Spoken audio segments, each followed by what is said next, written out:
오늘 저는 신약성경 고린도전서 2장 12절로 15절의 말씀을 본문으로 영적인 사람이라는 제목으로 하나님의 말씀을 증언하려고 합니다. 이런 질문이 있습니다. 당신은 육에 속한 사람입니까? 영적인 사람입니까? 그런 다음 이렇게 권유합니다. 우리는 영적인 사람이 되어야 합니다. 이것이 말은 맞는데 문제는 그것이 무슨 뜻인지 제대로 알고 계시는 분들이 얼마 되지 않는다는 데 있습니다. 성경에서 영적인 사람이라는 말만 가져다가 그냥 세상 모든 사람이 흔히 알고 있는 그런 식으로 생각합니다. 그래서 뭔가 땅에서 한 30cm 정도 붕 떠서 과거, 현재, 미래의 일을 훤히 내다보며 신선처럼 천사처럼 세상 사람들과는 다르게 뭔가 영적인 기운을 풍기면서 도도하고 고상하게 사는 것으로 여깁니다. 그런 것이 과연 영적인 사람일까요? 오늘 함께 읽은 성경 본문에서는 예수를 믿는 우리는 누구나 다 하나님으로부터 온 영을 받은 자라고 하면서 하나님이 그렇게 우리에게 영을 주신 이유는 무슨 도사처럼 미래를 점치거나 사람의 속마음을 꿰뚫어 보는 사람이 되게 하시는 것이 아니라 하나님께서 우리에게 은혜로 주신 것들을 알게 하려 하심이라고 합니다. 쉽게 말해 하나님이 주신 영을 받지 않은 사람은 하나님이 은혜로 주신 것들을 인생을 사는 동안에 알아차리지 못한다는 것입니다. 그렇기 때문에 사람들은 뭔가 좋은 일이 생기면 운이 좋아서 그런 것이라고 하거나 아니면 하늘이 도와서 그런 것이라고 합니다. 그와 반대로 나쁜 일이 벌어지면 자기가 영적으로 민감한 사람이 되어서 악한 영인 귀신이나 마귀가 장난치는 것을 진작에 알아채고 미리 막거나 그랬어야 했는데 그러지 못해서 그런 것이라고 운세가 사납다며 자책합니다. 이는 다 틀린 말입니다. 전혀 맞지 않는 생각입니다.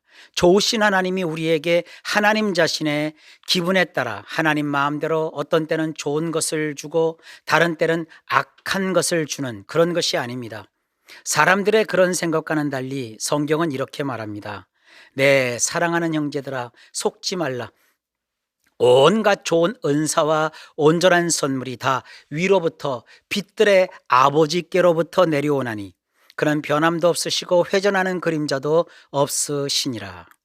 그리고 우리는 미쁨이 없을지라도 주는 항상 미쁘시니 자기를 부인하실 수 없으시리라. 이 두 군데 성경 구절만 보더라도 우리의 하늘 아버지이신 성부 하나님과 우리의 구주이신 성자 예수님, 그리고 항상 우리 안에서 우리와 함께 하시는 성령 하나님은 우리를 대하실 때 조건과 환경 또는 우리 마음 상태나 신앙의 좋고 나쁨에 상관없이 우리를 향해 항상 미쁘십니다. 즉 진실하게 우리를 대해 주십니다. 그래서 온갖 좋은 은사와 선물을 변함도 없이 그리고 이랬다 저랬다 하면서 들쑥날쑥 하는 것이 아니라 한결같이 우리에게 하늘로부터 내려주십니다. 이런 것을 믿는 것이 우리가 가진 참된 신앙입니다. 하나님은 나에게 있어 항상 좋으신 분이시다. 나에게 하늘로부터 온갖 좋은 은사와 온전한 선물을 내려주시는 분이시다. 이러한 마음과 생각을 항상 하면서 지내야 합니다. 이렇게 우리에게 변함없이 모든 종류의 좋은 은사와 온전한 선물을 주시는 하나님의 행동을 가리켜 두 글자로 은혜라고 합니다. 하나님은 지금 사는 이 삶이, 내가 만나는 이 일이, 내가 겪는 이 사건이 모두 하나님 은혜 아닌 것이 없고 결국은 은혜로우신 하나님이 모든 것을 합력하여 선을 이루게 하신다는 것을 믿을 수 있도록 우리가 모두 하나님께로부터 온 영, 곧 성령을 받도록 하셨습니다. 그러므로 성경이 말하는 영적인 사람이란 결론부터 말하자면 성령을 받은 사람이란 뜻입니다. 조금 더 자세하게 영적인 사람이 무엇인지 말씀드리겠습니다. 우선 영적인 사람은 세상이 생각하는 그런 신비주의자가 아닙니다. 신비는 신기하고 비밀스럽다는 뜻으로 아주 좋은 의미입니다. 하지만 신비주의는 정상적인 생각과 행동에서 벗어나서 이상하고 괴기한 아주 나쁜 의미입니다. 신비는 체험해야 할 것이지만 신비주의는 절대로 가까이 하거나 거기에 빠져서는 안 되는 정말로 안 좋은 것입니다. 그렇지만 우리 기독교 신앙 안에 그런 나쁘고 사악한 신비주의가 슬며시 들어와서 사실 성도님들의 사상과 생활 속에 마치 대단한 것이라도 되는 양 으스대며 판을 치고 있습니다. 주님은 이 땅에서 사역하실 때 이런 비유를 하셨습니다. 사람들이 잘 때에 그 원수가 와서 집주인이 좋은 씨를 뿌려놓은 밭에 가라지를 덧뿌리고 갑니다. 싹이 나고 결실할 때 가라지도 보입니다. 가라지는 알곡과 함께 자라기에 처음에는 눈에 띄지 않아 잘 몰라봅니다. 그러나 다 자라 추수할 때가 되니 곳곳에 삐쭉하게 자라난 가라지가 보입니다. 종들이 주인에게 우리가 가서 그 가라지를 뽑기를 원하시냐고 묻습니다. 그러자 주인이 말합니다. 가만두라. 가라지를 뽑다가 곡식까지 뽑을까 염려하노라. 주님은 이 가라지 비유에서 가라지를 뽑지 않고 그대로 두는 이유는 곡식, 곧 알곡을 상처 안 나게 잘 보존하기 위해서라고 말씀하십니다. 우리 기독교 안에 가라지처럼 자라난 독초들은 발견 즉시 쑥 하고 뽑아버리면 참 시원하고 좋겠지만 주님은 가만두라고 하십니다. 나쁜 것을 뽑거나 솎아내는 과정에서 알곡들이 다치거나 같이 뽑힐 수 있기 때문입니다. 신비주의가 그런 가라지 독초입니다. 가만두라는 것은 그대로 방치하라는 뜻은 아닙니다. 우리는 식물과 달리 보고 듣고 판단하고 결단하며 행동할 수 있는 인격체입니다.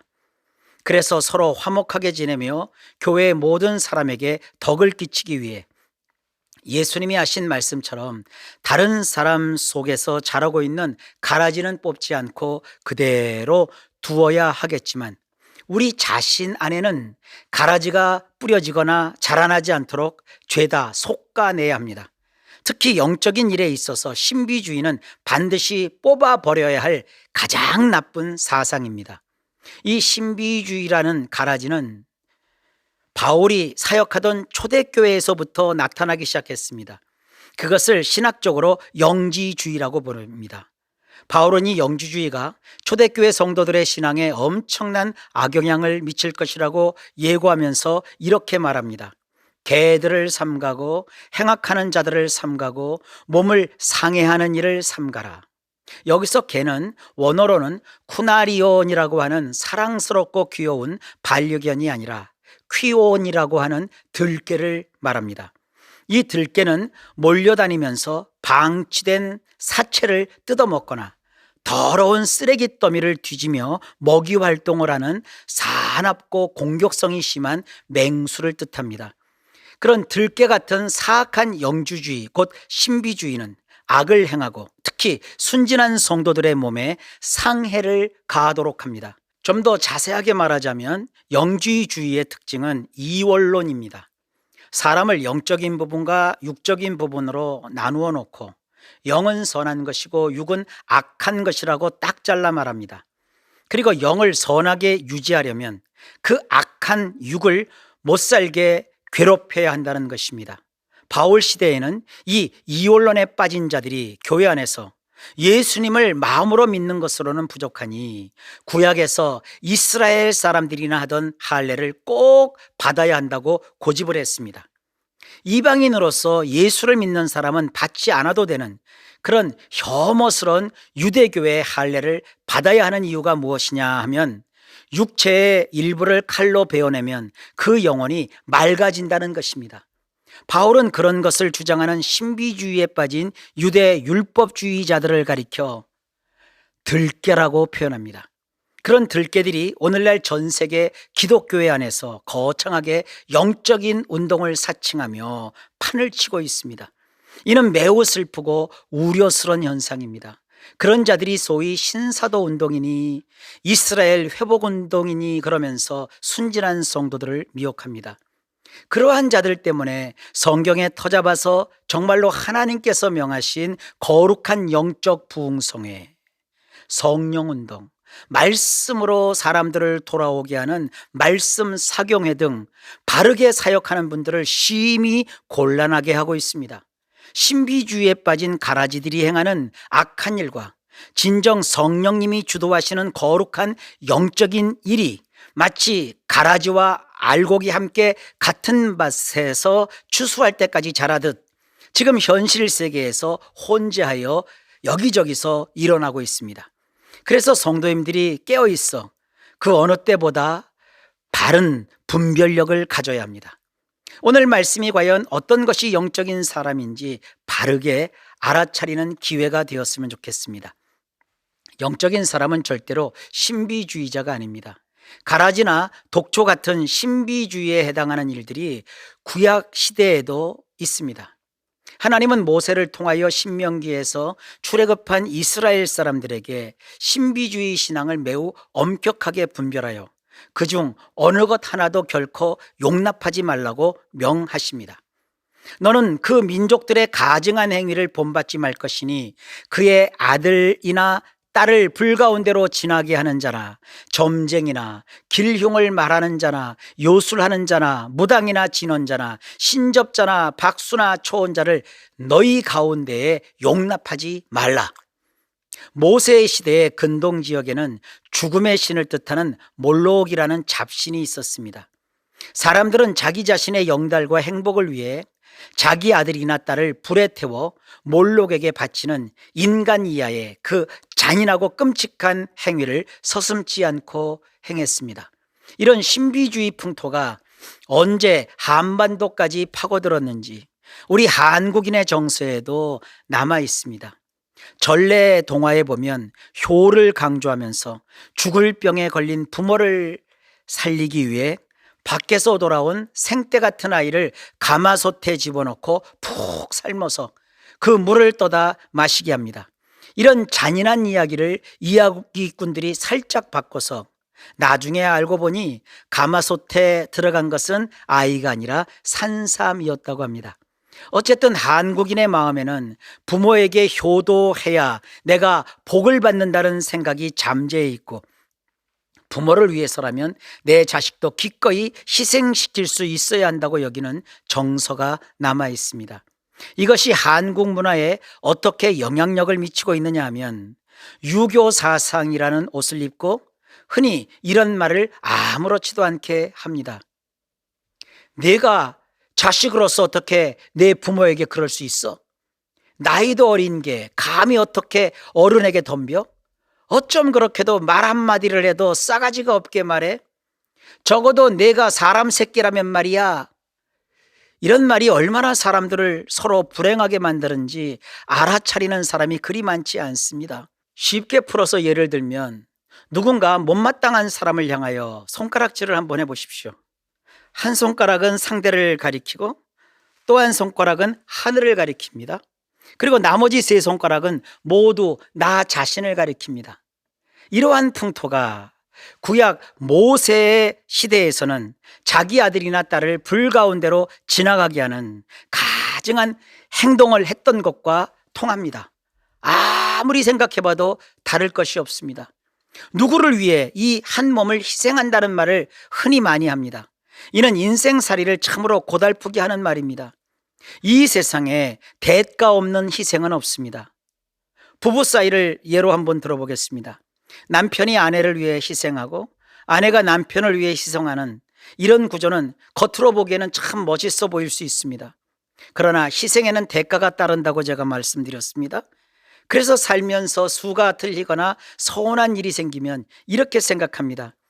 내가 저 사람을 위해서 얼마나 많이 희생했는데 어떻게 나에게 그럴 수 있어?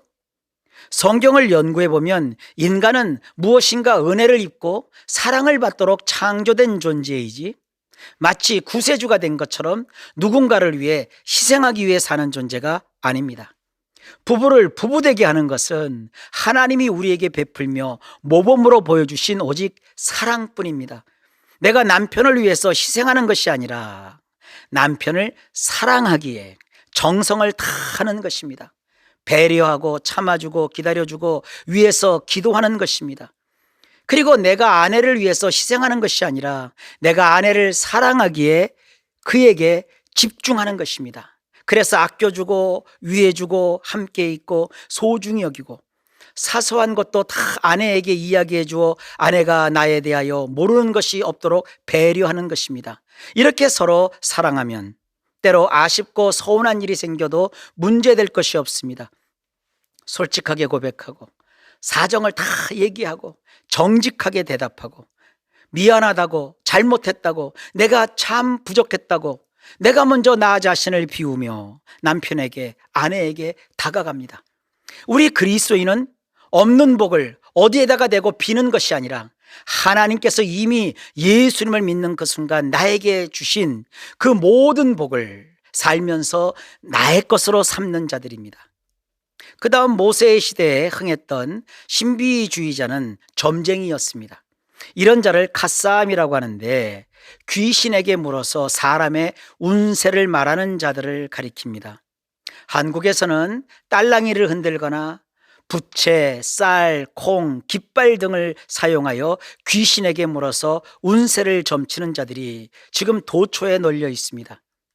그 다음 기륭을 말하는 자가 있다고 했습니다. 이를 원어로는 아나안이라고 하는데 이것은 구름 모양, 거북이의 등짝, 토기의 깨진 모양으로 앞날을 점치는 자란 뜻입니다.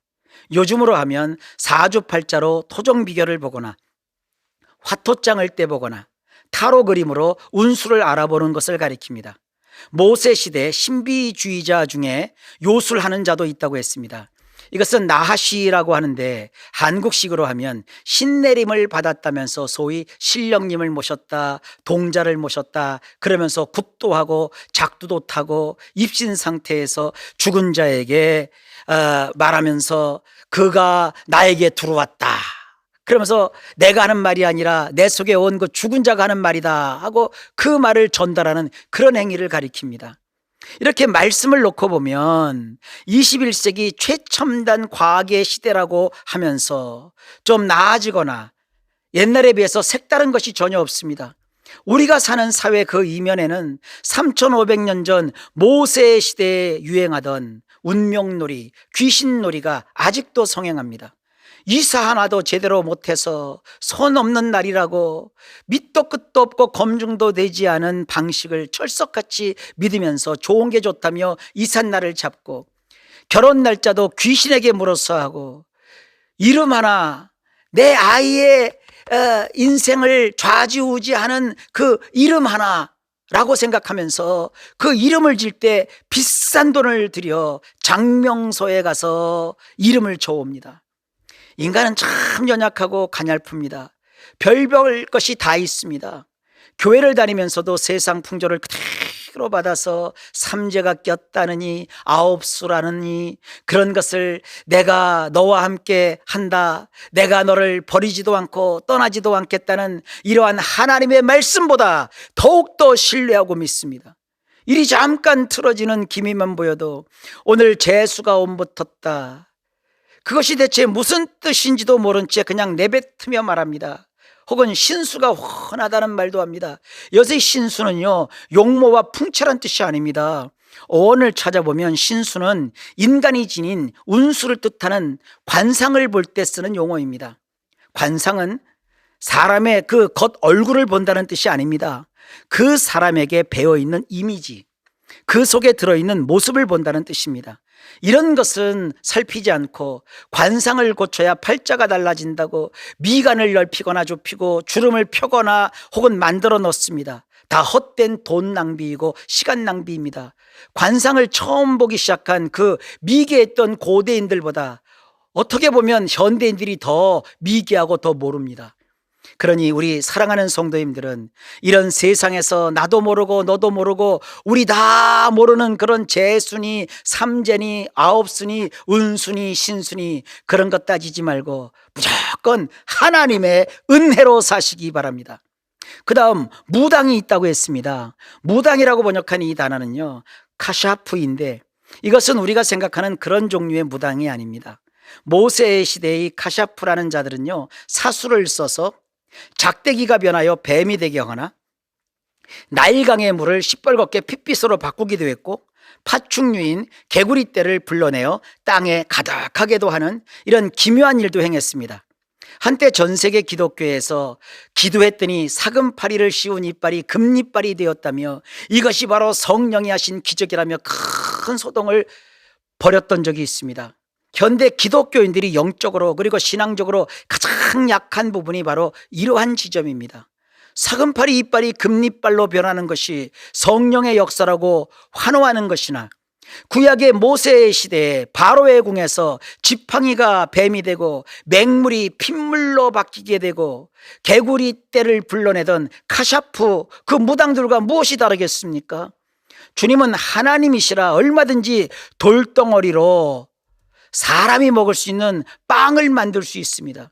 그러나 우리 예수님의 돌로 떡덩이가 되게 하라는 사탄의 유혹을 가만히 살펴보면, 예수님은 그러한 사탄의 유혹에 맞서서 사람이 떡으로만 살 것이 아니요 하나님의 입으로부터 나오는 모든 말씀으로 살 것이라며 단호하게 사탄을 물리치셨고, 결코 돌이 떡덩이가 되게 하지 않으셨습니다. 돌을 창조하신 것도 하나님이시고, 사람이 곡식 반죽으로 떡을 만들 수 있도록 지혜와 기술을 알려주신 것도 하나님이십니다. 돌은 돌이어야 하고 떡은 떡이어야 하는 것이 하나님이 세상을 창조하신 자연의 이치이고 생태계에 주신 법칙입니다. 돌로 떡덩이가 되게 하는 것이 영적인 것이 아니라, 돌은 돌이고 떡은 떡으로 제 위치에 정상적으로 자연스럽게 있게 하는 것, 이 바르고 제대로 된 것이 영적인 것입니다. 그 외에도 모세의 시대에 있던 신비주의로 진언자나 신접자나 박수나 초혼자도 있지만, 시간 관계로 오늘은 이 정도에서 멈추겠습니다. 영적인 사람이란 무엇인가요? 핵심만 말하자면 영적인 사람은 결코 신비주의자가 아닙니다. 하늘의 별을 보면 별빛을 노래하는 감성이 생기고, 들판의 꽃을 보면 아름다움을 느끼고, 사람을 보면 서로 사랑하며 배려하고 감사할 줄 아는 그런 정상적이고 일반적인 사람이 참된 영적인 사람입니다. 그런 영적인 사람은 주 예수님을 자기 인생의 주인이요 구주로 영접한 거듭난 사람입니다. 소위 세상에서 말하는 무당이나 점쟁이나 신통한 사람들은 성경의 관점에서 말하자면 결코 영적인 사람이 아닙니다. 그들은 그냥 신비주의자들이고 귀신 들린 사람들에 불과합니다. 자기 앞에 1분 1초 뒤에 무슨 일이 일어날지 알지 못하는 연약한 인간이 남의 인생에 대고 앞으로 봄에는 이렇고 여름은 어떻고 가을은 저렇고 겨울은 그렇다고 말하는 것은 절대 영험하지도 않고 바른 것도 아니고, 오히려 믿는 우리가 그런 말에 휘둘리면 하나님이 우리에게 하신 성경 속에 기록한 35,200여 가지의 행복에 이르는 영원한 약속과는 상관없는 자가 됩니다. 진정 영적인 사람은 성경 말씀과 교훈대로 균형 잡힌 삶을 사는 사람입니다. 무엇이 균형 잡힌 삶인지는 다른 시간에 제가 자세히 말씀드리겠습니다. 결론적으로 예수 믿는 사람은 누구나 영적인 사람이고, 영적인 사람은 예수님을 구주와 주님으로 영접한 거듭난 사람이며, 세상에 오직 하나뿐인 하나님의 말씀의 기록인 성경대로 균형 잡힌 삶을 사는 사람입니다. 이 말씀의 교훈을 내 것 삼아 새롭게 이민년 한 해를 맞이하시고 행복 누리며 주 예수님 안에서 성공적인 삶을 살아 누리시기를 간절히 예수님의 이름으로 축복합니다. 기도합니다. 하나님 아버지, 이민년 새해를 앞두고 우리 인간으로서 영적인 사람이 누구인지 오늘 성경을 통해 깨달을 수 있도록 도와주셔서 감사합니다. 진정 신령한 사람, 거듭난 사람, 성령으로 충만한 사람으로 이 어렵고 혼란스럽고 복잡한 세상에서 하나님과 더불어 동행하며 멋지고 행복하고 아름답게 주어진 일평생 살아 누리는 우리 모든 성도님들 되게 하옵소서. 예수님 이름으로 간절히 기도하옵나이다. 아멘.